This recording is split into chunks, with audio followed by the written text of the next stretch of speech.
This is Mikhail Hodorkovsky. He's the CEO of the Russian oil company Yukos and Russia's richest man.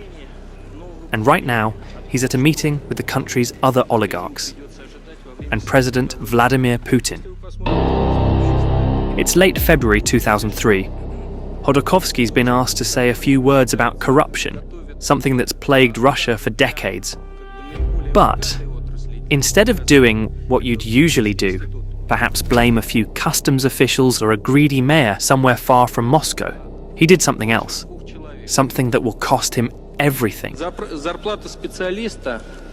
He's just accused the president of enabling corruption at the very top of the Russian government on live television. He did so by bringing up a recent oil deal where the state-owned company, Rosneft, bought a small private firm for far more than it was worth as a way to transfer public money to high-ranking officials inside the Kremlin. And now Putin is furious. Just recently, your company ran into some tax issues, he says, referring to Hodorkovsky's company Yukos, and a rather shady tax issue they managed to sort out with the Russian government. A bribe. And suddenly, Hodorkovsky's the one being accused of corruption by Putin. Russia's richest man has unknowingly made himself a target for Russia's most powerful man.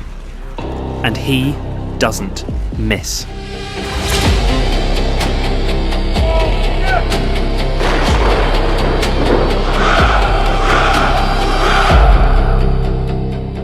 In the months following, Hodorkovsky and Yukos suddenly start to feel pressure from authorities.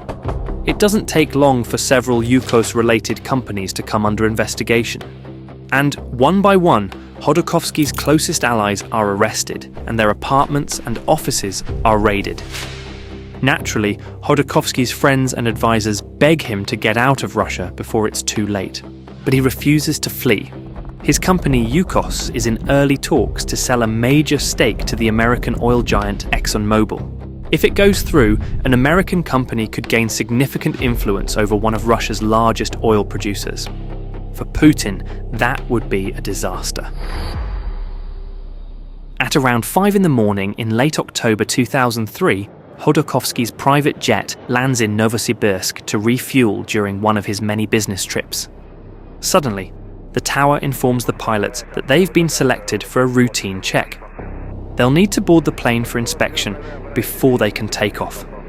They're then directed to a remote stand away from the main terminal building and told to wait. Then, 3 men dressed in airport security uniforms board the aircraft and move through the cockpit, inspecting the front section of the plane.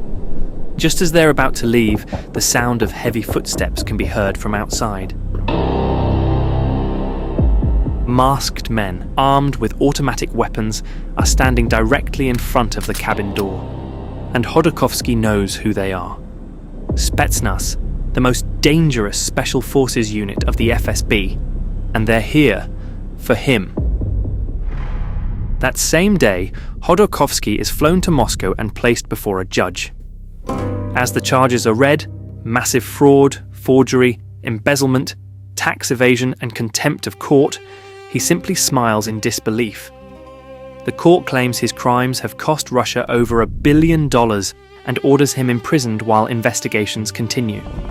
The prison is notoriously brutal and overcrowded, and many of the inmates suffer from tuberculosis. 8 months later, the trial begins. Hodorkovsky and his business partner are placed inside a cage in the middle of the courtroom. It doesn't take long for them to realise the trial won't be fair as the judge blocks key witnesses while the prosecution is allowed to present flawed and withheld evidence. And sure enough, a year later, both men are found guilty of large-scale fraud and tax evasion and sentenced to 9 years in prison. At the same time, his company Yukos is hit with massive tax claims while the state takes control of their assets and their most important oil fields are sold to Rosneft. Hodorkovsky's sent to a remote penal colony in northern Russia under strict surveillance and with very limited contact with the outside world. Then, in 2007, just as he's nearing parole, new charges are filed, and 2 years later, he's sentenced to a further 14 years in prison. From being Russia's richest man on the verge of closing a deal with one of the world's largest oil companies, Khodorkovsky has lost a $15 billion fortune, his company, and his freedom in less than 2 years. And with more charges likely to come, the chance of him ever being released are almost zero.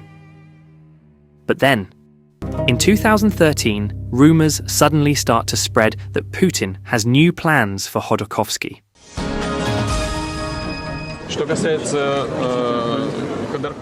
As for Khodorkovsky, I've already talked about this.